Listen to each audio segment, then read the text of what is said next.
Saan nga ba makakahanap ng masarap na tonkatsu dito sa Clark, Pampanga? Kaya naman tara, samahan nyo ako maghanap ng Japanese restaurant dito sa Clark, Global City, Pampanga. Ito ang Mitsuki dito sa First Clark Hotel and Residences. Bagong Japanese restaurant ito. Maganda, aesthetic at Instagrammable. Mafe-feel mo talaga na para ka nag-quick trip sa Japan. Pero ang pinunta ko talaga ang tonkatsu set nila. At take note, itong set na to ay 450 pesos lang. Kapag sinabing tonkatsu set, hindi mawawala talaga na ikaw mismo ang gagawa ng tonkatsu sauce. At nalaman ko nga, ang chef nila dito ay Japanese talaga, kaya naman hindi ka masya shortchange sa lasa. At tingnan nyo naman kung gaano kakapal ang cutlet nila. Ito panalo din ito, itong kanilang ramen.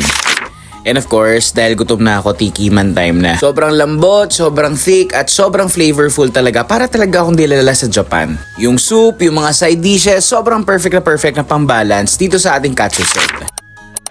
Kaya naman na-approve sa akin ng Mitsu. Kaya naman guys, itry nyo na. Dito lang yan sa Clark City, Pampanga.